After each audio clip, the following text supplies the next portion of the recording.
أعوذ بالله من الشيطان الرجيم. بسم الله الرحمن الرحيم. يا أيها النبي اتق الله ولا تطع الكافرين والمنافقين إن الله كان عليما حكيما. واتبع ما يوحى إليك من ربك إن الله كان بما تعملون خبيرا. وتوكل على الله وكفى بالله وكيلا. ما جعل الله لرجل من قلبين في جوفه وما جعل أزواجكم اللائي تظاهرون منهن أمهاتكم وما جعل أدعياءكم أبناءكم ذلكم قولكم بأفواهكم والله يقول الحق وهو يهدي السبيل. ادعوهم لآبائهم هو أقسط عند الله فإن لم تعلموا آباءهم فإخوانكم في الدين ومواليكم وليس عليكم جناح فيما أخطأتم به ولكن ما تعمدت قلوبكم وكان الله غفورا رحيما. سورہ احزاب ہے، مدنی سورت ہے. اس کے اندر 9 رکوع ہیں اور 73 آیات ہے. اس کے اندر اللہ تعالیٰ نے مختلف مضامین کا جو ہے وہ تذکرہ کیا ہے. ایک جو غزوہ احزاب جس کو غزوہ خندق بھی کہا جاتا ہے اس کا بھی جو ہے وہ تذکرہ اللہ تعالیٰ نے کیا ہے. اس طرح دیگر معاشرتی مسائل جو تھے ان کا اللہ تعالیٰ نے سورت کے اندر تذکرہ کیا ہے. پردے کے حوالے سے احکامات اللہ تعالیٰ نے سورت میں ذکر کیے ہیں. اس طرح نبی صلی اللہ علیہ وسلم کی ختم نبوت کا اس سورت کے اندر ذکر ہے اور دیگر احکامات کے بھی جو اللہ تعالیٰ نے اس سورت کے اندر ذکر کیا ہے. یا ایھا النبی اتق اللہ ولا تطع الکافرین والمنافقین. اے نبی صلی اللہ علیہ وسلم اللہ کا تقوی اختیار کیجئے اور کافروں اور منافقین کی بات مت مانیے. ان اللہ کان علیما حکیما. بے شک اللہ تعالیٰ جاننے والا اور حکمت والا ہے.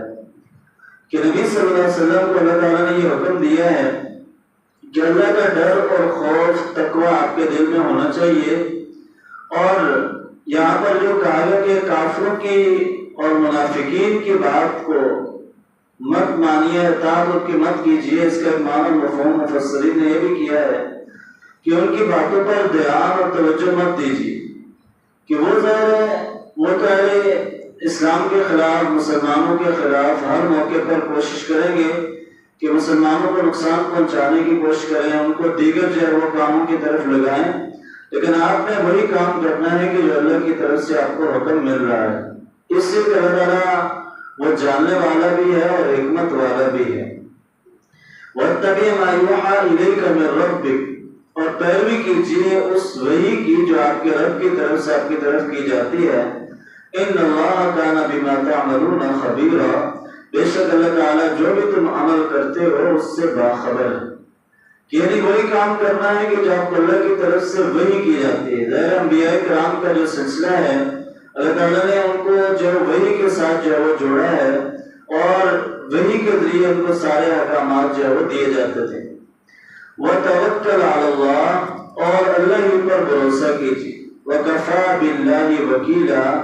اور اللہ کافی ہے وکالت کے لیے، توکل کے لیے. کہ یہ تمام لوگوں کے لیے حکم ہے کہ توکل اور بھروسہ کرنا ہے تو صرف اللہ کی ذات. کہ ہم چاہے کچھ بھی ہے ہمارے اوپر امتحانات، مسائل، پریشانیاں آئیں، لیکن انسان کو اللہ کے اوپر توکل اور بھروسہ کرنا ہے کہ جو ذات ہے، اللہ کی جو ذات ہے وہ ساری کائنات کا مالک ہے، وہ سب مصیبتوں پریشانیوں کو دور کرنے والا ہے. اس سے اللہ کے اوپر توکل اور بھروسہ کریں گے تو اللہ تعالیٰ ضرور اس انسان کی جو ہے مدد فرمائے گا. ما جعل اللہ لرجل من قلبین فی جوفی. اور اللہ تعالیٰ نے کسی آدمی کے پہلو میں دو دل جو ہے وہ نہیں بنائے ہیں۔ یہاں پر اس چیز کا ذکر کیا گیا ہے کہ ہر انسان کو اللہ تعالیٰ نے ایک ہی دل سے جو ہے وہ نوازا ہے، سینے کے اندر ایک ہی دل ہے، یعنی دو دل اس لیے نہیں ہے کہ یہ نہیں ہو سکتا کہ ایک دل انسان ہو منافق بھی ہو اور مسلمان بھی ہو، یعنی وہ خالص منافق بھی ہو اور اپنے آپ کو مسلمان بھی جو ہے وہ شمار کرے، یا یہ ہے کہ وہ ایمان کے اوپر بھی چلے اور کفر کے اوپر بھی چلے، تو یہ نہیں ہو سکتا۔ یا تو وہ ظاہر ہے اللہ کے احکامات کو مانے گا یا شیطان کے طریقے پر چلے گا۔ اس سے کہا کہ کسی انسان کے دل میں جو ہے وہ پہلو میں جو ہے وہ دو دل جو ہے وہ اللہ تعالیٰ نے رکھے، ایک ہی دل ہے، یا تو وہ خالص اللہ کی عبادت کرے گا یا پھر کفر کی طرف جو ہے وہ لوٹ جائے گا۔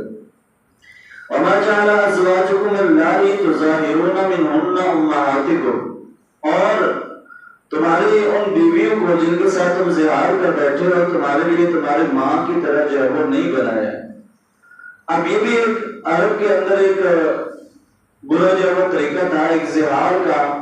زہار یہ ہوتا تھا کہ وہ اپنے بیوی سے کہتے تھے کہ تم میری ماں پر جب تم جو میرے اوپر جس سے میری ماں حرام ہے تو اس طرح جو ہے وہ تم بھی جو ہے وہ حرام، تو گویا وہ اس کو ایک طلاق کے اندر شمار کیا جاتا تھا، تو جس کی وجہ سے بیوی کو جو وہ تکلیف پہنچانا اور اس طرح کا عمل ہوتا تھا۔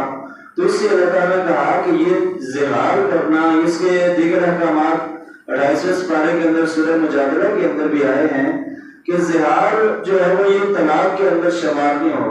ہاں اس کا جو کفارہ وغیرہ ہے کہ ایسا کرے گا تو وہ اس کا کفارہ ادا کرنا ضروری ہے، لیکن یہ نہیں ہے کہ یہ جو تم اس جاہلیت کے اندر جیسے لوگ سمجھتے تھے کہ اس کو جو وہ طلاق شمار کیا جاتا تھا، تو یہ ایسا ہرگز نہیں ہے، بلکہ جو وہ ان چیزوں سے بچنا چاہیے، اور اگر کہ ایسا کوئی کام کر دیتا ہے تو اس کے اوپر جو وہ کفارہ لازم آتا ہے اور طلاق جو ہے وہ واقع نہیں ہوتی۔ وَمَا جَعَلَ أَدْعِيَاءَكُمْ أَبْنَاءَكُمْ، اور اللہ تعالیٰ نے تمہارے جو منہ بولے بیٹے ہیں ان کو تمہارا حقیقی بیٹا نہیں بنایا۔ ذَلِكُمْ قَوْلُكُمْ بِأَفْوَاهِكُمْ، یہ تمہارے اپنے منہ کی باتیں ہیں۔ وَاللَّهُ يَقُولُ الْحَقَّ وَهُوَ يَهْدِي السَّبِيلَ، اور اللہ حق بات کو بیان کرتا ہے اور وہی سیدھے راستے کی رہنمائی کرتا ہے۔ عرب کے اندر منہ بولے بیٹے کا رواج بھی بڑا تھا کہ کسی کا بیٹا جو ہے پال لینا اور اس کے بعد میں اپنی اولاد شمار کرنا، جس سے نبی صلی اللہ علیہ وسلم کی جب وہ خدمت کے اندر ایک غلام تھے زید بن حارثہ، ان کو بھی لوگ زید بن محمد کہا جاتے کہتے تھے، تو اس سے اللہ تعالیٰ نے یہاں پر اس چیز کی جو ہے وہ نفی کی، کہا کہ جو منہ بولے بیٹے ہیں وہ کبھی حقیقی بیٹے نہیں ہو سکتے۔ حقیقی بیٹے وہی ہیں کہ جو ایک ماں باپ سے جو پیدا ہوئے ہیں ان کی وساطت سے۔ اس لیے اس آیت کے آنے کے بعد، اس حکم کے آنے کے بعد، اس زید بن حارثہ کو بھی جو ہے وہ لوگ زید بن حارثہ کے نام سے جو ہے پکارنا شروع ہو گئے اور زید بن محمد جو ہے وہ ہٹا دیا تھا۔ تو اس سے کہا کہ حقیقی معنوں کے اندر وہ کبھی بھی ایسے جو ہے وہ نہیں ہو سکتے۔ آگے مزید فرمائے کہ ادعوہم لآبائہم، ان کو ان کے باپ کے نام سے پکارو، وہ اقسط عند اللہ، یہ اللہ کے ہاں زیادہ انصاف پر مبنی ہے کہ ان کا جو حقیقی باپ ہے، اگرچہ آپ نے ان کو جو ہے پالا ہے، ان کو جو ہے تربیت کے اندر رہے ہیں، لیکن ضروری یہ ہے کہ ان کو ان کے باپ کے نام کے ساتھ جو ہے پکارا جائے۔ فَإِن لَمْ تَعْلَمُوا آبَاءَهُمْ، بس اگر تم ان کے باپ کو جو ہے وہ نہیں جانتے، اس کے بارے میں علم نہیں ہے، فَإِخْوَانُكُمْ فِي الدِّينِ وَمَوَالِيكُمْ، تو پھر وہ تمہارے دین کے اندر بھائی اور رفیق ہیں۔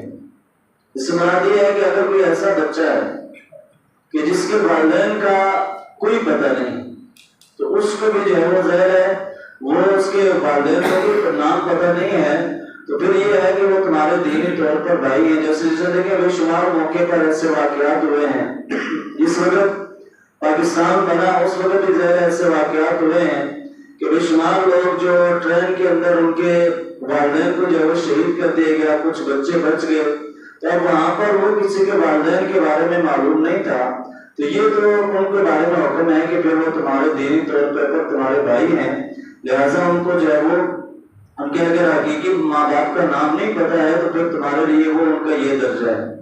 وَلَيْسَ عَلَيْكُمْ جُنَاحٌ فِي مَا أَخْطَأْتُمْ بِهِ، اور تمہارے اوپر کوئی حرج نہیں ہے کہ جو تم نے اس سے پہلے غلطی کی ہے، وَلَكِنْ مَا تَعَمَّدَتْ قُلُوبُكُمْ، لیکن جو تم جان بوجھ کر دلی طور پر جو ارادے کے ساتھ غلطی کرو گے، تو اس کا جو ہے وہ ضرور احتساب ہوگا. لیکن اس سے پہلے جو کام ہو چکا ہے، جو اس سے پہلے غلطیاں ہو چکی ہیں، تو ان سے جو ہے وہ اللہ تعالیٰ درگزر کرے گا، اللہ معاف کرے گا. لیکن اس کے بعد اگر کوئی جان بوجھ کر اور دل کے ارادے کے ساتھ جو ہے وہ کوئی ایسا کام کرے گا تو پھر اس کا ضرور اس کو جو ہے وہ حساب دینا پڑے گا. وَكَانَ اللَّهُ غَفُورًا رَحِيمًا، اور اللہ تعالیٰ معاف کرنے والا اور رحم کرنے والا ہے. کہ انسان ظاہر غلطیاں کوتاہیاں کرتا ہے، لیکن اللہ کی جو ذات ہے وہ بڑی غفور الرحیم ہے، وہ معاف کرنے والی ہے. لہذا جو بھی اللہ سے اپنے گناہوں کی معافی مانگتا ہے تو اللہ تعالیٰ ضرور اس کو جو ہے معاف کرتا ہے. اللہ تعالیٰ ہمیں عمل کی توفیق عطا فرمائے. ربنا آتنا